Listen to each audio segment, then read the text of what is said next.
it's just an example. Purdue losing to Fresno State is okay. We can still win the Big Ten West. Me, Billy Napier gets fired. I'm just kidding. really the best time of the year. I will be seated watching the Red Zone for 7 hours on Sunday. What's going on, everyone? Welcome back to a new episode of Back Here at Banter. Johnny, James, Tanner. The greatest weekend of the year is officially over. We're down to 16.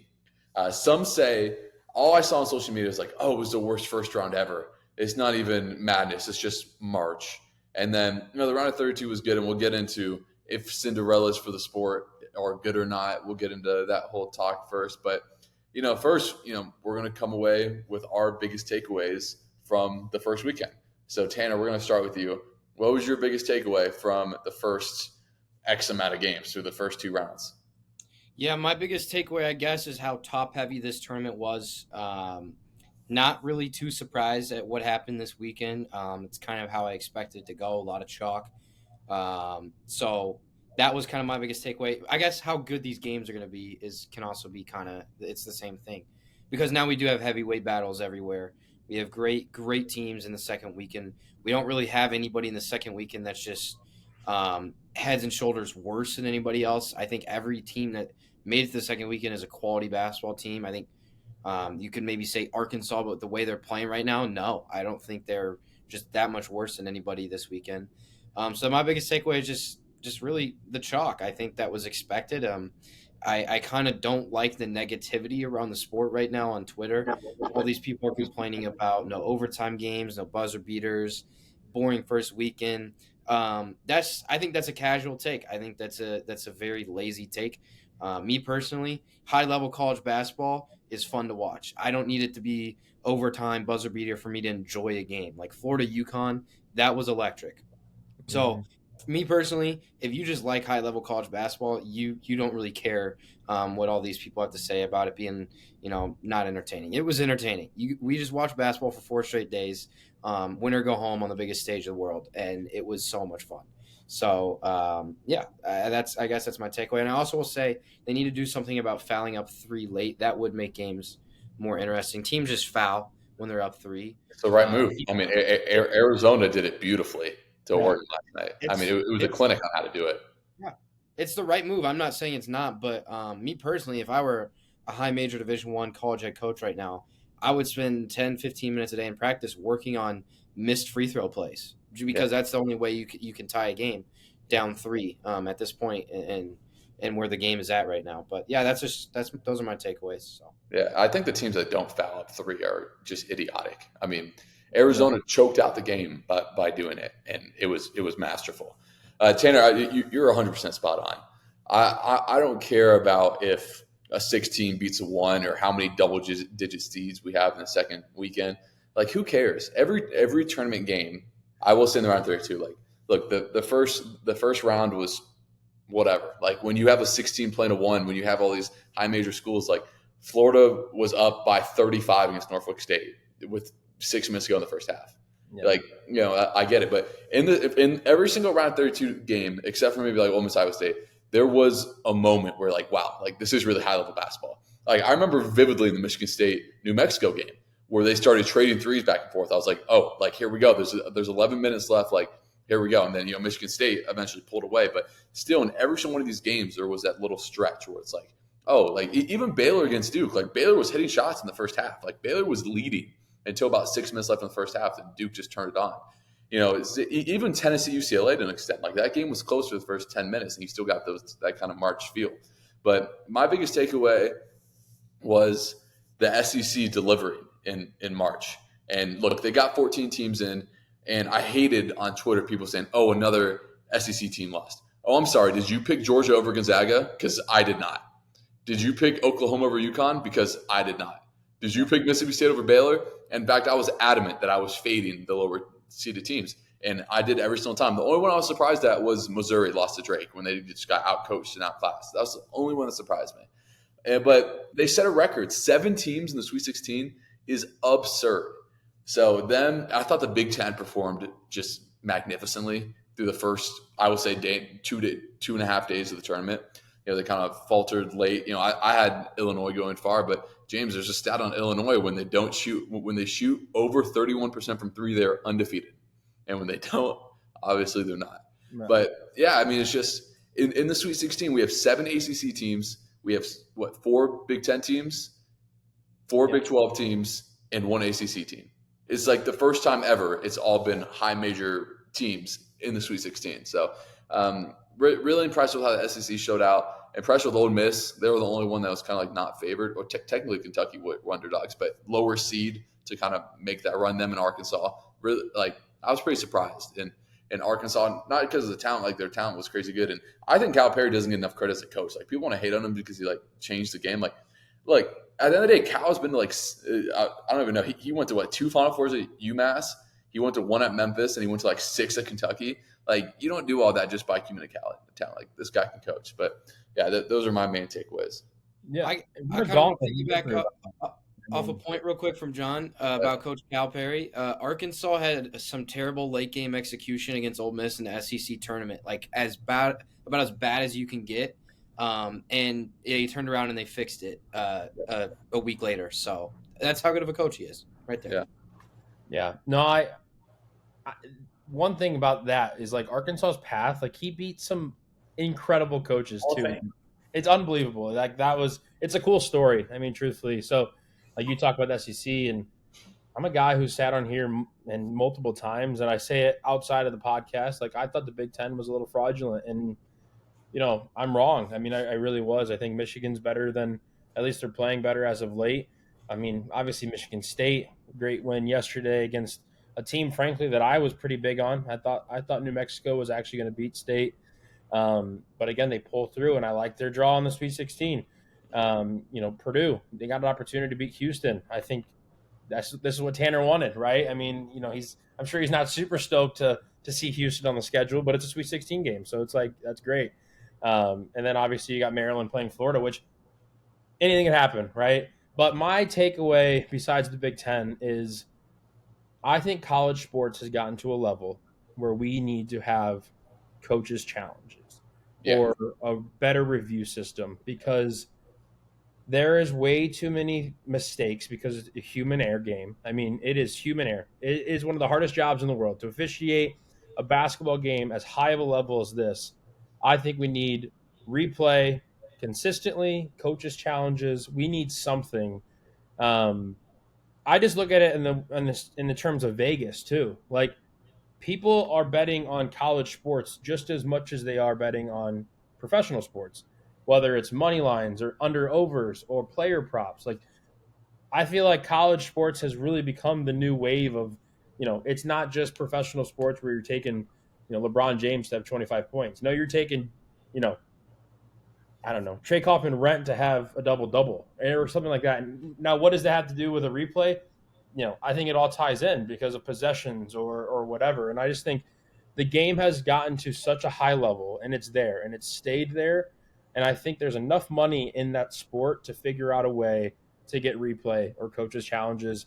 That's just my take. Now, my question to you guys was it a travel? I mean, No, it wasn't a travel. And shout out to Gene Steratore, who went on and just gave a beautiful description on why it wasn't a travel. Yeah. So to have it be a travel, there's the NBA college, like NBA, you get a gather step. I don't know if you do in college. No, you don't. Well, I see it all the time. So no, exactly, yeah. So Queen didn't have possession on the ball in the first step. So technically that doesn't count as a step because there's no possession. So when he took the 2 steps after, those were his 2 steps. So I thought Gene Steratore, described it beautifully, and it was a heck of a shot by him. Oh yeah. Great D, great shot. It was perfect.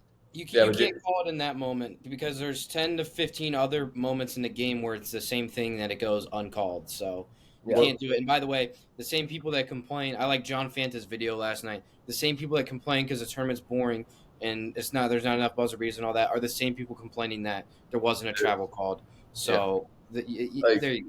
And not to mention, when I watched it in real time, I never once saw that's a travel. I totally agree. Yeah. And if I'm a ref, like neither are you there. Like, as a ref, you don't want to make a call to determine the outcome of the game.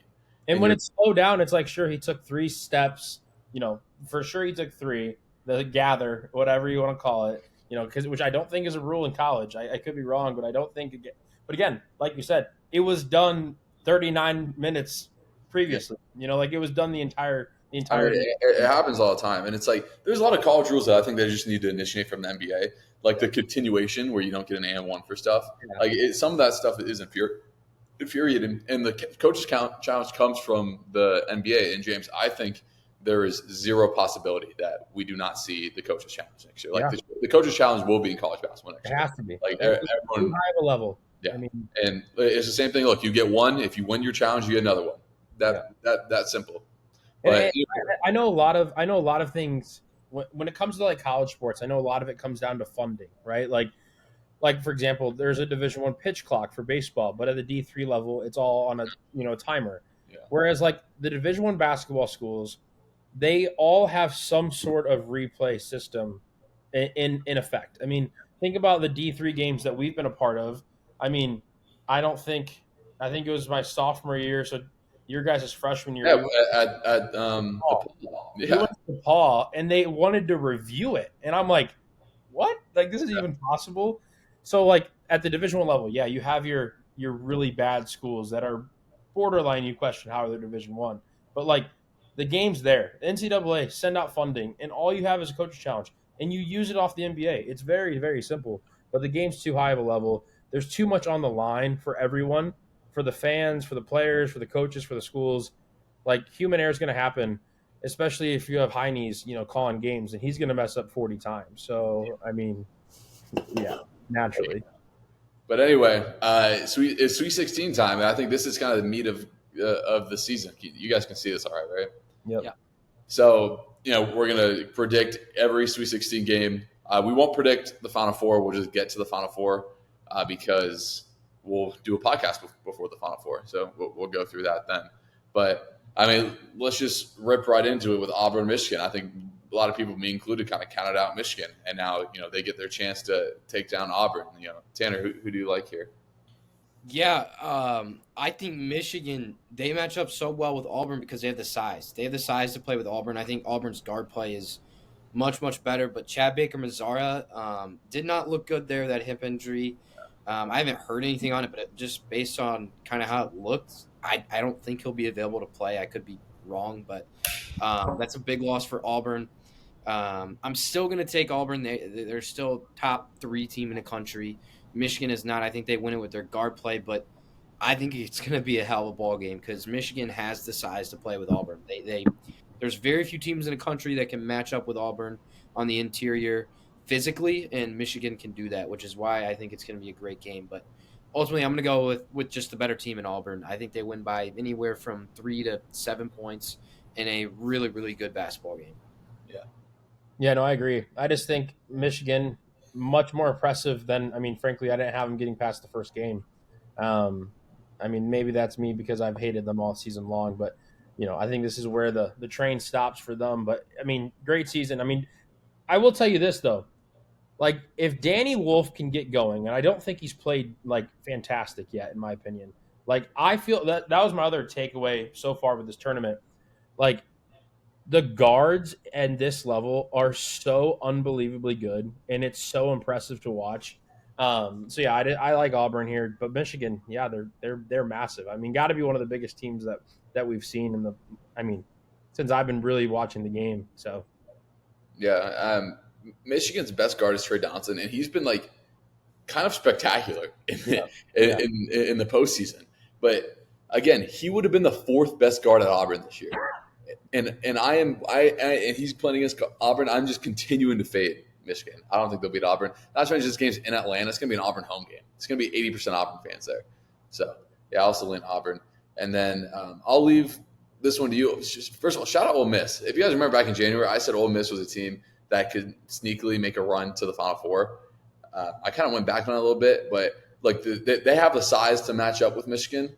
I like Michigan's guards a little bit more because all Ole Miss really has is Padula. So I lean Michigan State here barely, but I want to give a shout out to Chris Beard, man. He's a terrible human, but he's a heck of a basketball coach. Every time in year 2 of a program, he's brought a team to the NCAA tournament. He did it with Texas Tech before they made the national championship. They made an Elite Eight. with Texas before he was fired. They made the Elite Eight. If he was there, they probably would have made the national championship. When he was at Little Rock, they made the tournament for the first time in 30 years in his second year. So, I mean, death, taxes, and Chris Beer the second weekend in year 2. Yeah, it's fair enough. Yeah, I like that. I kind of like what you just had to say about Ole Miss. I'm gonna actually take Ole Miss to win this game. So a couple factors here that has influenced my decision. Michigan State following that same trend as St. John's, unranked to a 2 seed, never made it past the Sweet 16 in that scenario. I think there's 33 in history now that have failed to make it past the Sweet 16. Make it 34. Ole Miss beats Michigan State. Ole Miss is so well balanced. They're good in the front court. They're good in the back court.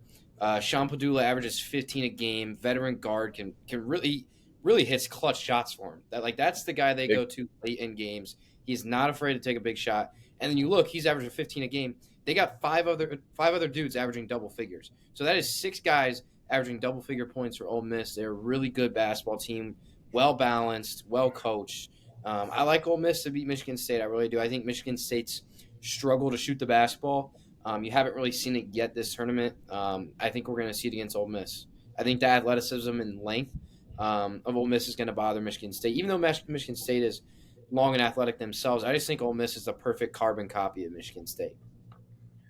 Yeah, I mean, I think I said it right before we went live here. Like, I was really saddened to see Michigan State's draw here because I do think they match up very well against Ole Miss. But I have to fade the Spartans because I've been fading them all year long. I will say this.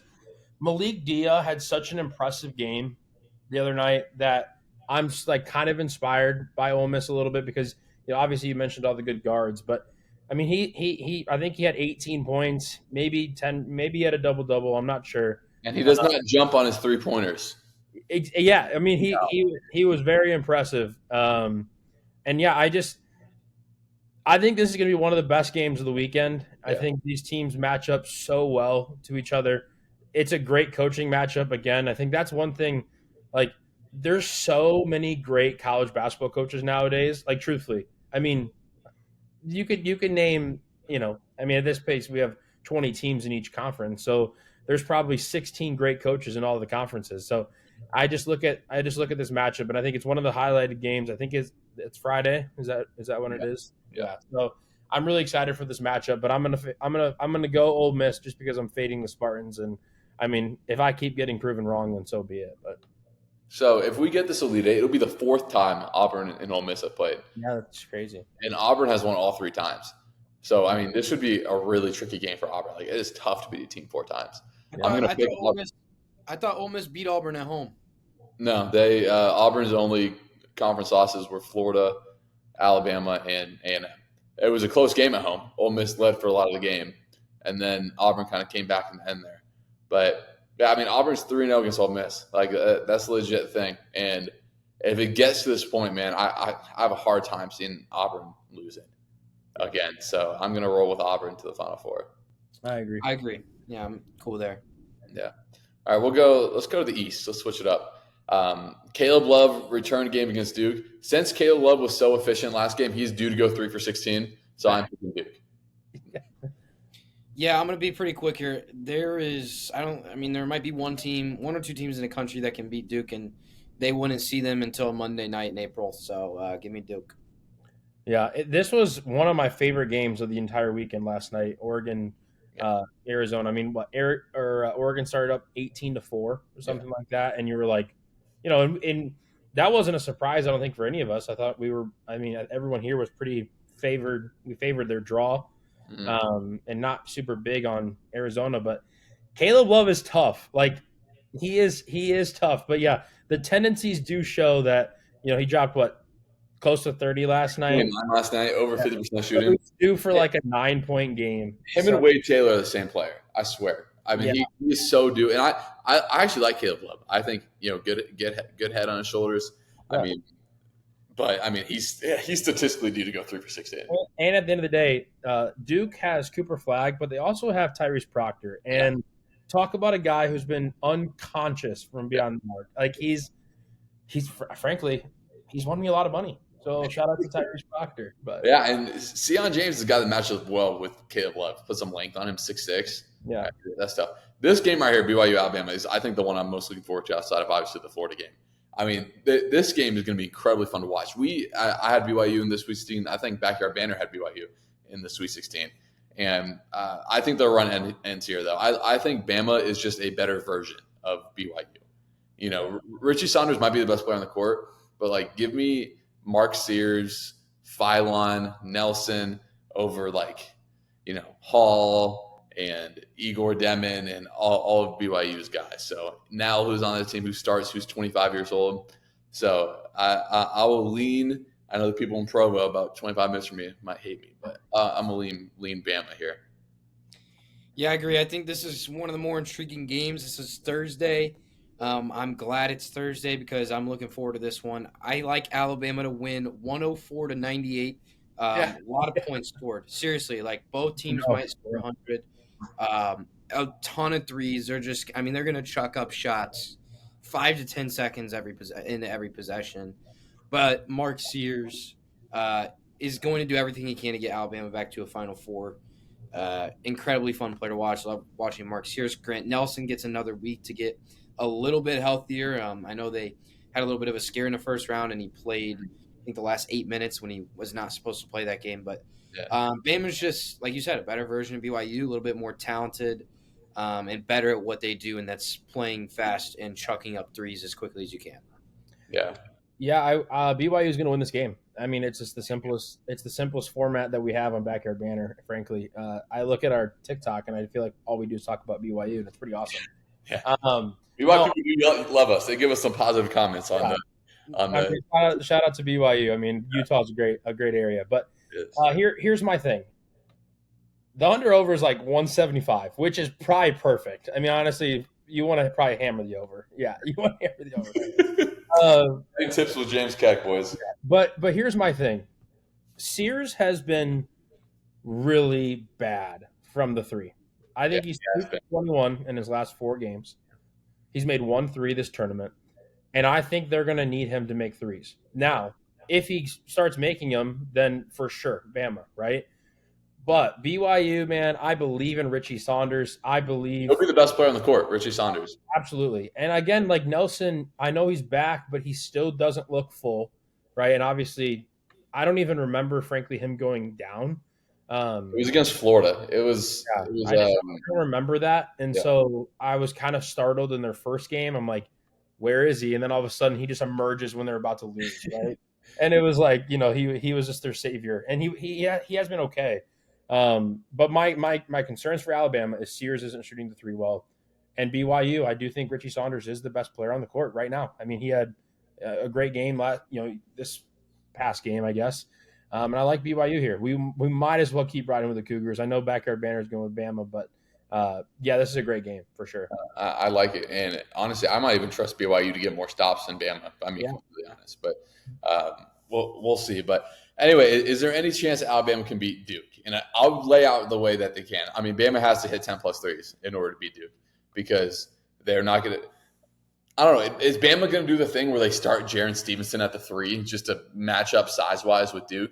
Because Jaren Stevenson, he came in with all this hype that he's going to be like a top lottery pick, and frankly, he's been awful this year.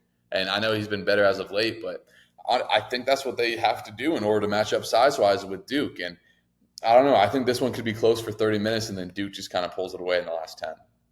Yeah. I like I said, there's 1 to 2 teams in the country that could beat Duke right now. They won't see him till Monday night in April.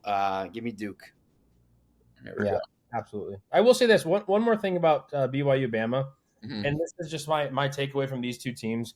Alabama can't guard a parked car, but BYU, they give up so many points because they play so fast. Like I think it's two teams that maybe look like they're bad defensively, but I think BYU guards much better than people give them. I just think they play so fast that they give up a ton of possessions. Like but Bama, they couldn't guard us. Us 3 versus Bama, we're probably scoring 100. I mean, are you ripping baseline and taking Mark Sears to the post?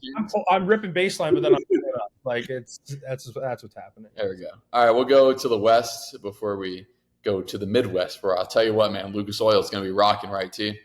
Mm-hmm. It's going to be ready to go. Anyway, we'll go out to San Oh, Fran, did you look Florida, at? Maryland. Both these teams escaped, if you will, James. But before you got on, Tanner and I were talking, and I was like, the UConn game as a Florida fan was the one I was worried about. If we get past that one, I think we'll be good. And Florida got out-coached, out-toughed, and outclassed for 35 minutes. But, when you have a first-team All-American point guard and, frankly, the best point guard in the country outside of the guy that resides in West Lafayette, like those are the kind of plays that he makes. And Walter Clayton was just spectacular. Like, I'm going to name my first kid Walter because after Walter Clayton, I think I'm going to too. he was he was just unconscious. Yeah. And after he was bad for 25 minutes of the game, like he was awful in the first half. But anyway, this game, matchup wise, starting five wise, Maryland matched up with Florida. You got the two bigs that can, bang with Florida down low. You got the guards that, Gillespie's fine. He's not Walter Clayton. Frankly, I don't even know if he's Elijah Martin good. And then I know they got some other guys, but look, this is the kind of team Florida just wears down. Where it's a 2-point game, 4-point game, and then right when you hit that under 8 timeout, Florida goes on a 10-0 run. Because after you have to deal with Ruben Chinleyu, you got to go deal with Micah Handlogden. And after Alex Condon bangs into you with 6'11", you got to go deal with Thomas Houck, who's probably a first-round draft pick. So I think the depth of Florida will flex his muscles in this game more than any other game that they've played so far in the tournament. Yeah, I agree. I'm going to also go with Florida here. Pretty easy pick for me. I love this Maryland team. I think they're good. But Auburn, just much better guard play. They have multiple dudes inside that can guard Derek Queen if they need to because of foul trouble. Really like Florida here. I think Maryland's going to keep it close for anywhere from 15 to 30 minutes before eventually, like you said, Florida goes on a big run and the game is virtually over. So give me the Gators. I think 15, 30 minutes we'll get some good basketball, and then after that, it's kind of the Gators coasting to the double zeros on the end of the clock. Yeah, I'm all in right over left. I mean, we might as well. I will say there's this guy, he presides down in Jacksonville, and he told me that he had Walter Clayton to hit 4 threes at like plus 260. So shout out to Walter because that guy was doing pretty well watching that game. So it's a shout out to him. But I said 260 if I'm being completely honest. Right over left for sure. So. I will say I want to give a shout out to Will Richard. Will Richard is the reason why Florida won that game. He had 2-3 humongous plays. He hit the 2 threes, and then after Florida had a turnover, Clayton had one of his really bad turnovers. He hit the ball off Solo Ball's foot, and it went out of bounds right before the under 4. So he's just a winner, and he doesn't get his flowers. And he came in with gold, and he's been one of my favorite players to watch. So Will Richard deserves his flowers maybe more than any other Gator player. But sneaky good matchup here. I don't know if there's a team outside of BYU that's more hot right now than Arkansas. I mean, what they're doing and what they did to St. John's. They say obviously when there was 4 made threes combined between Arkansas and St. John's, and when your second team All-American Big East Player of the Year shoots 3 of 16, like that kind of kills your will. But I'll tell you what, man, Arkansas is long on the inside. When you have Brazil, and then when you can bring in Big Z, and then you have Jonas Adu, who I really liked to Tennessee last year. He's finally coming into his own. Oh, and Jonas Adu probably going to be back for this game. And then if he's back, Cardnox probably comes off the bench. Guess what? Cardnox is 6'7", the pride of Tampa Catholic High School. I played Cardnox as a freshman when I was a senior, and he was damn good. So yeah, all that to say, I'm going to lean Texas Tech here. I mean, just barely. I think this might be the closest game in the entire tournament, but. Arkansas is a 10 seed for a reason. I think that a really nice 2 rounds, and we're just talking up Coach Cal and how good of a coach he is, but just barely. But I'll tell you what, Arkansas matches up well with Texas Tech on the interior. Yeah, I don't necessarily dislike or hate the Texas Tech pick, but I'm gonna have to disagree with you on it. Rip it. I love this Texas Tech team. They're so fun to watch. They have really good guard play. Hawkins is good. Obviously, JT Toppin's beast, but like you mentioned, that length is serious for Arkansas. That length and athleticism is kind of what has gotten them to this point in the tournament. And I think kind of the guy that kind of is unsung for Texas Tech, aside from Toppin, that makes him go, is Hawkins. And he's like everything of 6 foot if he's listed at 6 foot. Like he's like 5'10", 5'11". I think that Arkansas length is really going to bother him. John L. Davis has played in a Final Four for Arkansas before. So really like the Razorbacks in his matchup. I'm gonna take Arkansas. I'm gonna let James decide where we're going here. That's brutal. And I just looked, by the way, he's listed at 5'11". So I'm really upset this comes down to me because I thought you guys were both frankly going to pick Texas Tech, so I thought Rip Arkansas. Like I almost want to change my pick to Arkansas. here's my thing. Texas Tech's bench is so bad. I mean, I think they had 3 bench points against Drake. And so because of that, I get nervous. Like, because Arkansas is so big that if Tech gets in foul trouble, they're done. Like that's I really don't see a way. And now Arkansas also only plays 7 guys. But like, gosh, do I go? Do I rip it? I'm ripping the Razorbacks. I mean, we're ripping the Razorbacks. And I hate that. I do because like JT Toppin's so unbelievably great. Like he's so good and he's so much fun to watch. But yeah, I do worry that if Tech gets in foul trouble, they're not going to be able to beat Arkansas because of how bad their bench is. So Yeah, I'll save us the trouble here. If Florida plays Arkansas, they'll beat them by 30. yeah. Florida, right over left. Come on. Anyway, we'll go to Lucas Oil, Tanner. How does Purdue beat Houston? It's going to take 2 things for Purdue to beat Houston. The first thing is they have to limit the turnovers. That is the most important thing. If they don't limit turnovers, this game is over. They got to keep it under 10, 12 turnovers for the game. And then the second thing is going to be Cam Heide. Cam Heide has played really, really good basketball as of late. He's, I think, averaging like 9 rebounds over the last 9 rebounds a game over the last 2 or 3 weeks, maybe like even month. And he's starting to hit threes. So limit turnovers. Cam Heide needs to play a good game. When Purdue is able to go small because Cam Heide is rebounding and spacing the floor, Purdue is very, very tough to stop. Houston is the number 1 defensive team in the country. Purdue is the number 7 offensive team in the country. And what makes that what's so impressive about it for Purdue is they play slow, and then they're 7th best offensive team in the country. That's how good they are in the half court offensively. And Houston plays a half court game, so strength on strength here. If there's any 1 seed for Purdue to play this year, it's Houston. Purdue would not beat Florida. Purdue would not beat Auburn. Purdue would not beat Duke. Purdue has a chance to beat Houston, a real chance. I firmly believe Purdue has a chance to win this game, and I actually feel really good about it. But I just can't get myself to pick Purdue. I'm gonna roll with Houston here. They are the 1 seed. They're favored for a reason. They're a hell of a basketball team, but I think Purdue has a real shot here. I really do. I think this one could be close. 30 minutes, and then Braden Smith has to play 40. He has to play 40 minutes, and Houston has different bodies that they can throw at him and really kind of tire him out. I don't know if Braden Smith has seen a defender like he's going to see with. I assume Uzan is going to get the assignment on him to start. That long, lengthy, but it's not going to stop. You don't stop a guy like Braden Smith. But if we get a 6 for 15 Braden Smith game with only 5 or 6 assists, if you're Houston, I mean, you take that. And if you hold Coffin Wren to his average, and granted his average is 18, you take that. And I think Purdue needs like 20 plus from Smith and Coffin Wren in order to win. Not to mention probably a 3 3-pointer game from Fletcher Lawyer. So with that, I lean Houston, but I really think this game, the crowd will make it close in the first half. But I think right at that under 12, under 8 is where Houston kind of flexes their muscles a little bit. Yeah, I totally agree. I actually think the location of this game is the only reason why I'm not telling Tanner that there's no chance in hell the Boilers win this game. Like, I really do think obviously the location is crazy. Which Tanner, have you looked at tickets? Like, is there any chance you go? Like, there is a 0% chance I'll be in attendance. Okay. They are expensive. I think the cheapest ticket that I saw, like yesterday, was like $400. It's probably gone up too, because you got to keep in mind Kentucky and Tennessee they travel extremely well, and this is pretty close for them. So this whole region, this is the best region. Like these games in Lucas Oil are going to be electric. Because of the fan bases partly. That's part of it. One second, the get-in price on TickPick right now. The get-in price, it looks like it's $326, but I mean you're sitting, in the rafters. We can make it happen. But I will say my concern for Purdue.